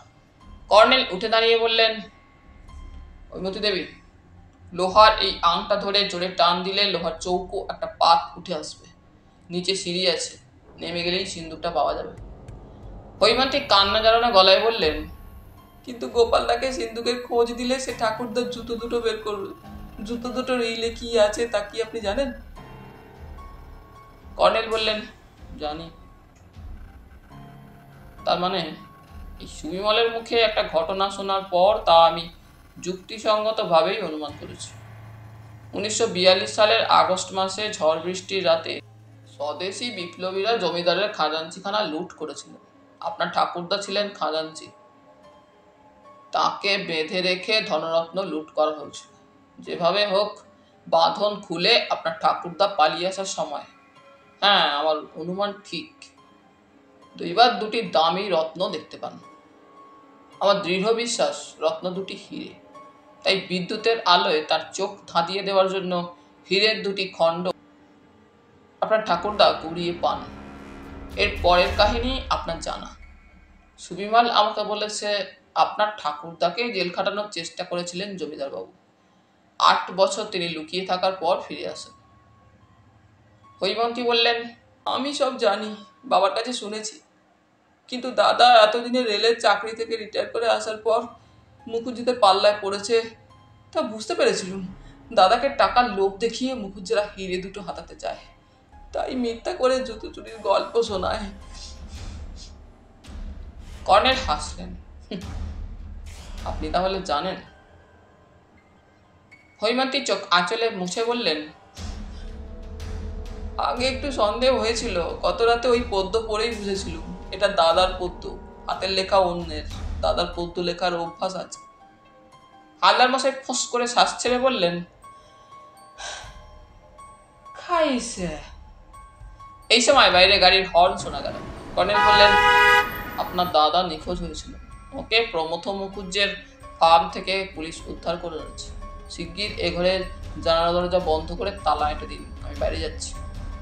পুলিশের জিপ থেকে একজন অফিসার নেমে এসে করজোরে কর্নেলকে নমস্কার করে বললেন, আমার সৌভাগ্য, কিংবদন্তি পুরুষ কর্নেল নীলাদ্রি সরকারের সঙ্গে সাক্ষাৎ হলো। আমি ওসি বাসুদেব ঘোষ। জয়গোপাল বাবুকে এনেছেন তো? হ্যাঁ, প্রমথবাবুর ফার্মে দিব্যি বসে আড্ডা দিচ্ছিলেন। আমাদের দেখে অবাক হয়ে পরে বললেন, আমি নিখোঁজ হব কোন দুঃখে? বড় মুখুজ্জেরাই জামাই আদরে রানাঘাট স্টেশন থেকে গাড়ি চাপিয়ে ফার্মে নিয়ে এসেছেন। খাচ্ছি দাচ্ছি, দিব্যি আছি। জয়গোপাল বাবু জিপের পিছন দিক থেকে এক লাফে নেমে এলেন। হাসি মুখে কর্নেলকে নমস্কার করে বললেন, আপনি এসে পড়েছেন তাহলে? কর্নেল গম্ভীর মুখে বললেন, 5 জোড়া জুতোর মধ্যে প্রথম জোড়া ছিল আপনার, বাকি 4 জোড়া জুতো কি বড় মুখুজ্জে কিনে দিয়েছিলেন? জয়গোপাল বাবু জিপ কেটে বললেন, হ্যাঁ, ছ্যা ছ্যা, আমার কি জুতো কেনার পয়সা নেই? আপনার দিব্যি, মা কালীর দিব্যি, পুলিশ স্যারের দিব্যি, আমার 5 জোড়া জুতো সত্যি চুরি গিয়েছিল। সেই জুতোগুলো আজ সকালে বড় মুখুজ্জের ফার্মের পাঁচিলের গোড়ায় ঘাসের মধ্যে দেখেছি। সবগুলোর হিল ওপরানো। খাপ্পা হয়ে বললুম, বড় মুখুজ্জে দা, এ কি করেছ? বড় মুখুজ্জের এক কথা, ঠাকুরদার জুতো জোড়া এনে দাও, তবে ছাড়া পাবে। তারপর কাল দুপুরবেলা আমাকে দিয়ে পদ্য লিখিয়ে ছাড়ল। না লিখলে অ্যালসেসিয়ান দিয়ে আমাকে খাওয়াবে বলল। শেষে বলল, কালুর মতো মুন্ডু কেটে এই বাড়ির দরজায় ঝুলিয়ে রাখবো। করি কি বলুন? প্রবোধবাবু আপনাকে দেখতে পেয়েছিলেন? হ্যাঁ, বড় মুখুজ্জে তাকে পেট ভরে মদ খাইয়ে ছেড়ে দিলেন। তাই তিনি আপনার বোনকে বলে গেছেন গোপাল আছে শিবের কোলে। প্রমথ শিবের একটি নাম। ওসি বাসুদেব ঘোষ বললেন, প্রমথ মুখুজ্জের বিরুদ্ধে রংফুল কনসাইনমেন্টের বেআইনি আটকের চার্জে এফআইআর করেছি। জয়গোপাল বাবুর কথা শুনেই বুঝেছিলাম ভদ্রলোক ওর সরলতার সুযোগ নিয়েছিলেন। জয়গোপাল বাবু করজোরে বললেন, মামলা করে কি হবে? ঠাকুরদার জুতো তো কেউ হিমির কাছ থেকে হাতাতে পারবে না। হিমি, বিশ্বাস কর আমাকে, আমি কখনো তোকে ঠাকুরদার সিন্দুকের কথা জিজ্ঞেস করব না। ওসি বললেন, ঠাকুরদার সিন্দুক সেটা কি? কর্নেল বললেন, পরে সব বলবো। আমি সেচ বাংলোয় আরও একটা দিন থাকছি। দোমোহানি ড্যামে সাইবেরিয়ান হাঁসের ছবি না তুলে যাচ্ছি না। যাই হোক, আপাতত ভাই বোনকে আশা করি একটু প্রোটেকশন দেবেন। অবনী মুখুজ্জে কেমন লোক আমি জানি না। হালদার মশাই কিছু বলতে গিয়ে থেমে গেলেন। বুঝলুম, গত রাতে অবনী মুখুজ্জের 2টো লোকের পাল্লায় পড়ে হেনস্থা হওয়ার কথা বলার ইচ্ছে ছিল, কিন্তু তাকে থামতে হলো ওসি বাসুদেব বাবুর কথায়। সম্ভবত ইনি সেই প্রাইভেট ডিটেকটিভ। আপনার বিরুদ্ধে অবনীবাবু নালিশ করতে গিয়েছিলেন। হালদার মশাই স্মার্ট হয়ে পকেট থেকে তার ডিটেকটিভ এজেন্সির পরিচয়পত্র দেখিয়ে বললেন, আমার দাও দিয়ে অ্যাটাক করেছিল অবনীবাবুর 2 জন লোক। লোক না, গুন্ডা। আমি প্রফেশনের কাজে যেখানে ঘুরি, অবকি। ওসি হাসতে হাসতে জিপে উঠে বললেন, দিনে সময় হবে না, সন্ধ্যে 7টায় কর্নেল সাহেবের সঙ্গে সেচ বাংলোয় গিয়ে ঠাকুরদার সিন্দুকের গল্প শুনবো। নমস্কার। ওসি চলে গেলে হৈমন্তী বললেন, কর্নেল সাহেব, দাদাকে বলে দিন কখনো যেন আর ঠাকুরদার সিন্দুকের নাম না করে। জয়গোপাল বাবু করুণ মুখে বললেন, কিন্তু ঠাকুরদার 2 পাটি জুতোর 1 পাটি আমার প্রাপ্য কিনা বল হিমি। হৈমন্তী বললেন, জুতো নিয়ে কি করবে তুমি? তার চেয়ে অবনী মুখুজ্জের জবরদখল জমিটা তুমি আর আমি আইনত মালিক হিসাবে গার্লস স্কুলের নামে দান করে দেব। দিলুম। তারপর 2 পাটি জুতো বিক্রি করে সেই টাকায় গার্লস স্কুলের বাড়ি তৈরি করে দেব। জুতো বিক্রি করে? হ্যাঁ, বলিস কি হিমি? কর্নেল সাহেব, এ কি অদ্ভুত কথা। সুবিমল মুখ ফসকে বলতে যাচ্ছিল, জুতোর হিলের মধ্যে কি আছে? কর্নেলটাকে থামিয়ে দিয়ে বললেন, গোপালবাবু, অদ্ভুত কথার মানে যথাসময়ে জানতে পারবেন, কিন্তু আপনি নিজের জুতো নিজে চুরি করলেও প্রমথবাবুর প্ররোচনায় একটা খারাপ কাজ করেছে। জয়গোপালবাবু ফ্যাল করে তাকিয়ে বললেন, আজ্ঞে, কালু নামে কুকুরটা আপনাকে দেখলে বা আপনি তার কাছে গেলে চেঁচাতো না, কারণ আপনাদের বাড়িরই পোষা কুকুর। এবার বলুন, কালুকে আপনি কি কোলে তুলে বা কোনোভাবে প্রমথবাবুর লোক দিয়েছিলেন? জয়গোপালবাবু, আপনার সাহায্য ছাড়া কারো সাধ্য ছিল না যে কালুর মুন্ডু কাটবে। জয়গোপালবাবু ভেউ ভেউ করে কেঁদে উঠলেন।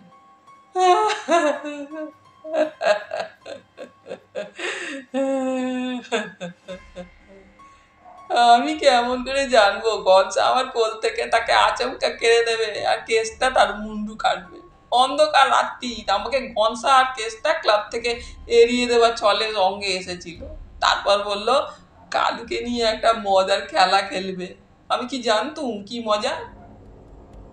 হৈমন্তী বললেন, তুমি কেন একথা লুকিয়ে রেখেছিলে? ভয়ে তো দিব্যি, কর্নেল সেটা দিব্যি। গনসা কেসটা সাজিয়ে গিয়েছিল, তাদের নাম বলে দিলে আমার মুন্ডু কাটবে। হৈমতী দেবী, দাদাকে বাড়ি নিয়ে যান। যথাসময়ে এসে আপনার ঠাকুরদার সিন্দুক আর জুতো দেখব, চিন্তা করবেন না। আপনার প্ল্যানটা ভালো। বাবুগঞ্জে সৎ ভদ্র মানুষও তো কম নেই, তারা আপনাকে সাহায্য করবেন। গার্লস হাই স্কুল হবে আপনার ঠাকুরদার নামে। আচ্ছা, চলি। তাহলে বন্ধুরা, আজ এই পর্যন্তই। গল্প পাঠ তোমাদের ভালো লেগে থাকলে তোমাদের কাছে আবারও অনুরোধ থাকলো, লাইক, শেয়ার এবং সাবস্ক্রাইব করে তোমাদের মূল্যবান মতামত পাঠানোর জন্য। ধন্যবাদ।